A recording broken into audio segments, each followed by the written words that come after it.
Hi friends. చరిత్రలో తనకంటూ స్థానం లేని మహాత్ములు మహనీయులు ఎందరో. వారి నిజమైన చరిత్ర వారి బిడ్డలుగా మనం తప్ప మరెవ్వరూ రాయగలరు? నిజంగా మనమే రాయాలి. చరిత్ర తెలియని వారు చరిత్రను నిర్మించలేరు. మరుగున పడ్డ మహనీయుడు, ఆధునిక భారతం గర్వించదగ్గ మహాశక్తి, చాకలి వాగ్గేయకారుడు సంత్ గాడ్గే బాబా. ఈ వీడియోలో ఈ మహనీయుని గురించి మనం తెలుసుకుందాం. మహారాష్ట్రలో 1876 ఫిబ్రవరి 23న సకూబాయి జింగారాజీ దంపతుల రెండవ సంతానం డెబూజీ తర్వాతి కాలంలో గాడ్గే బాబాగా ప్రసిద్ధికెక్కారు. రజక కులం, సేవకుల కులం అని భారతదేశంలో కొన్ని చోట్ల వెనుకబడిన కులంగా, కొన్ని చోట్ల అంటరాని కులంగా పిలుస్తున్నారు.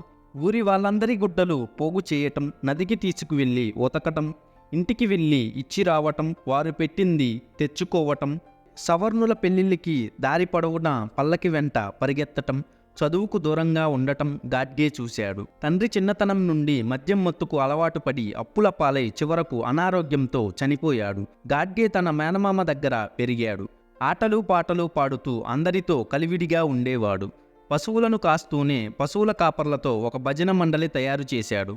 ఆ భజన పాటలతో కులం మనల్ని ఎలా విడదీసింది, మతం మనల్ని ఎందుకు కలవనీయటం లేదు, అంధులు, వికలాంగులు, కుష్ఠురోగులు, భిక్షగాళ్ళు మరెంతోమంది ఉన్నారు, వాళ్ళందరినీ పిలిచి మన భజన మండలి తరపున ఒక్కపూట కడుపు నిండా భోజనం పెడదాం, అన్నదానం కంటే మరో పుణ్యకార్యం ఉందా అంటూ పేదలకు భోజనాలు పెట్టటం, సహపంక్తి భోజనాలు చూసి అక్కడి సవర్ణులు ఆగ్రహించటం, అవమానించటం నిత్యకృత్యంగా ఉండేవి. ఇదే ఆయన ప్రజా జీవితం ఆరంభం. భజన మండలియే మెల్లమెల్లగా ఒక గొప్ప సంస్కరణోద్యమంగా బాటలు వేసింది. గాడ్గేకు అప్పుడు 16 సంవత్సరాలు.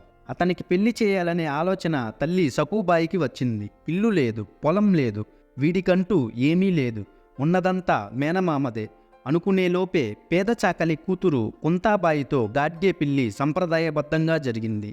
గాడ్గే సమాజమే పాఠశాల, భూమే దైవంగా భావించాడు. ఏ గురువు దగ్గర విద్యను అభ్యసించలేదు. అక్షరాలు చదవటం రాదు, గొప్ప జ్ఞాని కాదు, అనుభవజ్ఞుడు కాదు. సామాజిక పరిస్థితులే నేర్పించాయి. ఏది న్యాయం, ఏది అన్యాయం అని తన తర్కబుద్ధితో ఆలోచించేవాడు. గాడ్గే ఎప్పుడు ఒక్క మాట చెప్పేవాడు: రైతు ఎప్పుడు గొప్పవాడు కాలేడు, చిన్నవాడు కాలేడు. రైతు ఎప్పుడు రైతుగానే ఉంటాడు. మట్టి పొలాల్లో శ్రమించడం, బంగారం పండించడం మాత్రమే అతని పని. అదే అతని మతం, అదే అతని దైవం. అందుకే రైతంటే నాకు అత్యంత గౌరవం అనేవాడు. అక్కడి మార్వాడీలు, షావుకారులు ఎక్కువగా దోపిడీ చేసేవారు. రైతులకు అప్పులివ్వటం, తప్పుడు లెక్కలు, రసీదులు ఇవ్వకపోవటం, గింజలను లాక్కెళ్లటం, భూమిని లాక్కోవటం ఇలాంటివి చేసేవారు. గాడ్గే వాళ్ళందరినీ తరిమికొట్టి సాహసిగా మంచి పేరు తెచ్చుకున్నాడు. అతని గ్రామంలో సహపంక్తి భోజనాలతో, సోదరభావంతో సామాజిక మార్పుకు నాంది పలికాడు. కులం, ధర్మం మనిషి యొక్క మానసిక స్థితిని ఎలా నియంత్రణ చేస్తాయో గమనించాడు. ప్రజాసేవ, ప్రజాక్షేమం, సత్యాన్వేషణ అనే ఆలోచనలు కలిగి ఉన్నందువల్ల అక్షర జ్ఞానం లేని గాడ్గే బాబా విద్యావంతుడైన వ్యక్తి కంటే గొప్ప విప్లవకారుడయ్యాడు. ఆయన ఎక్కువ సమయం సమాజంలో పేరుకున్న మురికిని పారద్రోలడానికి వెచ్చించేవాడు. ఉదయమే లేచి చీపురు తీసుకుని ఇల్లు, బయట, నది ఒడ్డున ఊడ్చేవాడు. పలుగు, పారా తీసుకుని చెత్త ఎక్కడ ఉంటే అక్కడకు వెళ్ళి ఎత్తిపోసేవాడు. ప్రచారం కోసమో ప్రదర్శన కోసమో కాదు, ఎవరికి కష్టం వచ్చినా సహాయం చేసేవాడు. రైలులో పాటలు పాడుతూ చైతన్యాన్ని నింపేవాడు.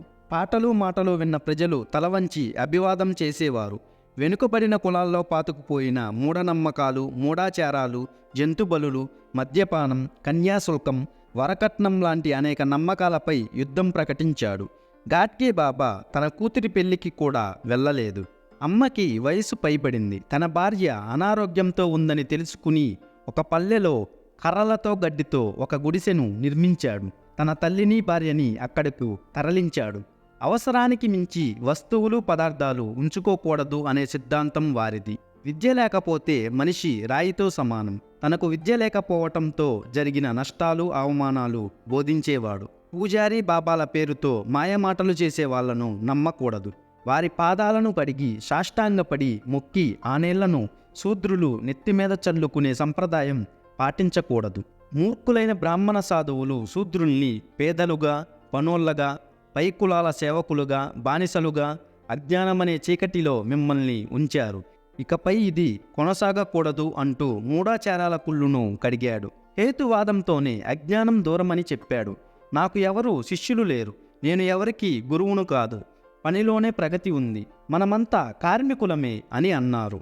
పెద్ద పెద్ద నాయకులు ఆయన్ని కలవాలని ఉత్సాహం చూపినా వారికి కనీసం సమయం కూడా ఇవ్వలేదు. మహారాష్ట్ర ముఖ్యమంత్రి బాలాసాహెబ్ కేర్ గాడ్గే బాబా గురించి గాంధీకి చెప్పారు. అప్పుడు గాంధీజీ గాడ్గే బాబాను కలవాలని అనుకున్నాడు. గాడ్గే ఆశ్రమానికి గాంధీ వచ్చారు. రొట్టె, ఉల్లిపాయ, మిరపకాయ భోజనం చేశారు. గాంధీ కోరిక మేరకు గాడ్గే బాబా అక్కడే చక్కటి కీర్తనలు గానం చేశాడు. ఆ గానామృతం గాంధీ మరణించే వరకు మరచిపోలేదు. డాక్టర్ అంబేద్కర్ గాడ్గే బాబా సేవా కార్యక్రమాలను ఎంతగానో మెచ్చుకున్నాడు.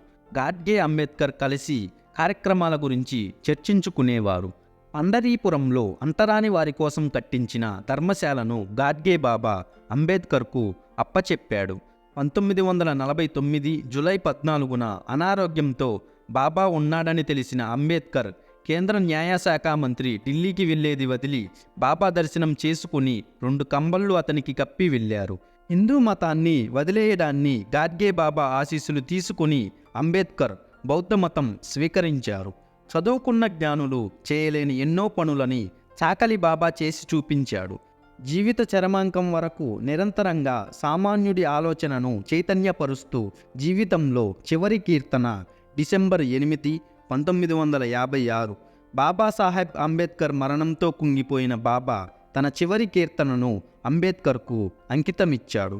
ఆ గానాన్ని ఆలపిస్తూ కన్నీటి ప్రవాహాన్ని ఆపుకోలేక ఏడుస్తూ దళిత జనబంధవుడు తనువు చాలించాడని జీర్ణించుకోలేకపోయాడు. 80 ఏళ్ల బాబా ఏనాడు ఆరోగ్యాన్ని లెక్క చేయలేదు. నోట మాట తన పాటని వదిలిపెట్టలేదు. మాట్లాడుతూనే పాడుతూనే డిసెంబర్ 29, 1956న నాగర్లాడి దారిలో తుదిశ్వాస విడిచారు. బాబా మరణ వార్త మహారాష్ట్ర అంతా వ్యాపించింది. లక్షలాది మంది పాల్గొన్న అంతిమయాత్రగా నిలిచింది.